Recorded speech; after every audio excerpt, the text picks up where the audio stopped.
प्रधानमंत्री नरेंद्र मोदी और अमेरिकी राष्ट्रपति ट्रंप की फोन पर हुई बातचीत के बाद अमेरिका से अवैध अप्रवासियों को लेकर एक सैन्य विमान भारत के लिए रवाना हो चुका है। अमेरिका के इतिहास का सबसे बड़ा डिपोटेशन करने का वादा करने वाले ट्रंप ने अपने दूसरे कार्यकाल के पहले 11 दिनों में ही 1700 से ज्यादा अवैध भारतीय प्रवासियों को हिरासत में लिया था। इनमें से कितनों की वापसी आज हो रही है। ट्रंप और मोदी के बीच फोन पर बातचीत में अवैध अप्रवासियों को लेकर क्या कोई बात हुई थी? आने वाले दिनों में अमेरिका में रहने वाले भारतीय प्रवासियों के हालात कैसे हो सकते हैं?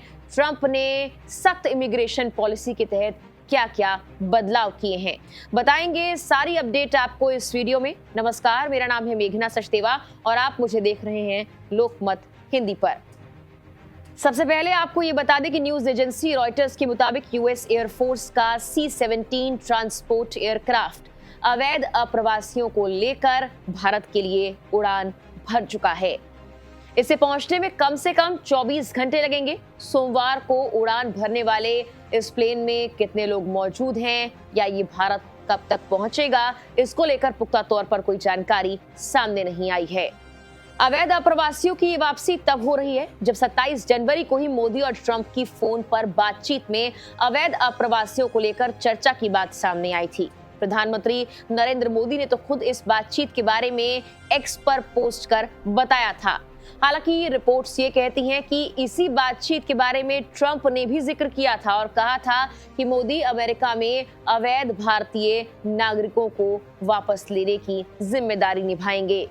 हालांकि कुछ रिपोर्ट्स में इस बात का भी जिक्र है कि प्रधानमंत्री नरेंद्र मोदी 12 फरवरी से अमेरिका का 2 दिवसीय दौरा करेंगे।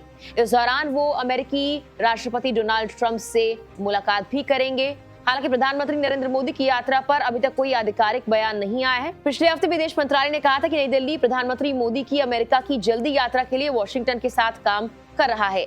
हालांकि इस बात पर कोई पुख्ता जानकारी नहीं कि अवैध भारतीय अप्रवासियों को लेकर इस मुलाकात के दौरान खासकर कोई बात होगी भी या फिर नहीं। खैर, अब आते हैं कि आने वाले दिनों में अमेरिका में रहने वाले भारतीयों के लिए क्या कुछ बदलने वाला है। प्यू रिसर्च सेंटर के आंकड़ों के मुताबिक अमेरिका में लगभग 7 लाख से ज्यादा अवैध भारतीय अप्रवासी रहते हैं। यह आंकड़ा अवैध प्रवासियों की तीसरी सबसे बड़ी संख्या है। पहले स्थान पर इसमें मेक्सिको और दूसरे नंबर पर साल्वाडोर है। अब जब ट्रंप ने सख्त इमिग्रेशन पॉलिसी अपनाई है तो जाहिर तौर पर अवैध अप्रवासियों के लिए मुश्किल तो बढ़ने वाली है और इसमें भारतीय अवैध अप्रवासी भी शामिल हैं। जब से डोनाल्ड ट्रंप ने संयुक्त राज्य अमेरिका के राष्ट्रपति के रूप में अपने दूसरे कार्यकाल के लिए पदभार संभाला है, तब से ही भारतीय अप्रवासी समुदाय में टेंशन का माहौल है, क्योंकि अपने चुनाव प्रचार में लगातार इमिग्रेशन पॉलिसी को लेकर सख्त बनाने की बात और वकालत ट्रंप करते रहे हैं। उन्होंने कई बार अवैध अप्रवासियों पर निशाना भी साधा है और कहा है कि इन लोगों की वजह से ही अमेरिका में अपराध बढ़े हैं। यहाँ तक कि पिछले ही दिनों एक रिपोर्ट सामने आई थी जिसमें ये बताया गया था कि अमेरिका में करीब 20,000 से ज्यादा भारतीय हैं जो बिना किसी कागजात के अमेरिका में मौजूद हैं। आशंका जताई जा रही है कि अमेरिका इन लोगों को भारत भेजने की प्लानिंग कर रहा है, जिनमें से कुछ की वापसी तो आज होने वाली है। वहीं US immigration and custom enforcement यानी ICE के आंकड़ों पर अगर आप गौर करेंगे तो उसके अनुसार नवंबर 2024 तक 20,407 लोग ऐसे थे जिन्हें अमेरिका बगैर दस्तावेजों और अधूरे दस्तावेजों के बताता है। हालांकि भारत की तरफ से भी ये कहा गया था कि भारत ये जांच कर रहा है कि अमेरिका में कितने भारतीय अवैध रूप से फिलहाल रह रहे हैं और इन्हें वापस भेजा जा सकता है या फिर नहीं। हालांकि विदेश मंत्रालय की तरफ से यह भी कहा गया था कि इस तरह के लोगों की सटीक संख्या का अभी तक पता नहीं लगाया जा सका है।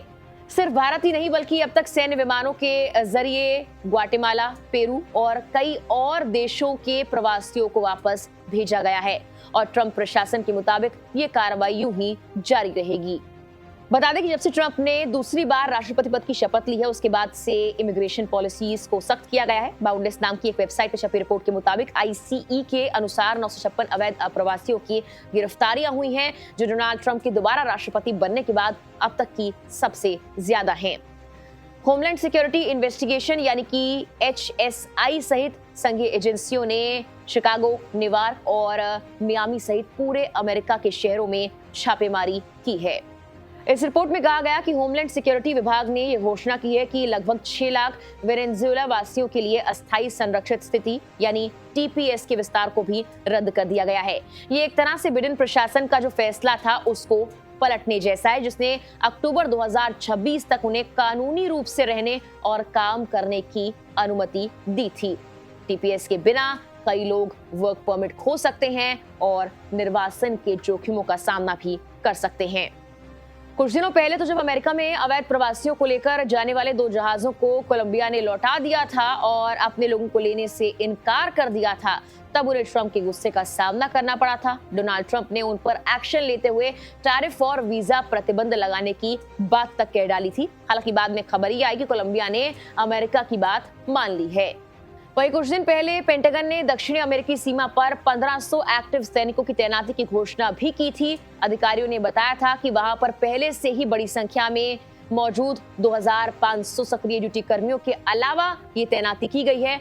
और कुछ रिपोर्ट्स में इस बात का साफ तौर पर जिक्र था कि अवैध प्रवासियों की एंट्री को रोकने के लिए ट्रंप ने ये एक्शन लिया है।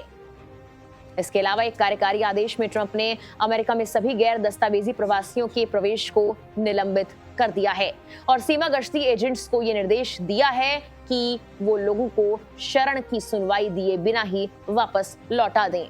इस आदेश से पहले प्रवासी अमेरिकी सीमा पर पहुंचने में सक्षम थे, उन्हें शरण मांगने का कानूनी अधिकार भी था। एक और बड़ा बदलाव जो ट्रंप के पदभार संभालने के लगभग तुरंत बाद महसूस किया गया वो ये था कि CBP-1 स्मार्टफोन ऐप को खत्म कर दिया गया है। अब इसका इस्तेमाल क्या है वो भी आपको बताते हैं। इसका इस्तेमाल प्रवासी अमेरिकी सीमा गश्ती एजेंट्स के साथ नियुक्तियों को निर्धारित करने के लिए करते थे, वो ऐसा करने में सक्षम थे।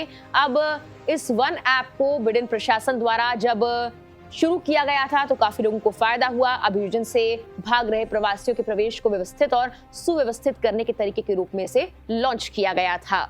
ऐसे ही कई और बदलाव आगे होने के संकेत भी ट्रंप प्रशासन की ओर से दिए गए हैं। फिलहाल के लिए इस वीडियो में इतना ही।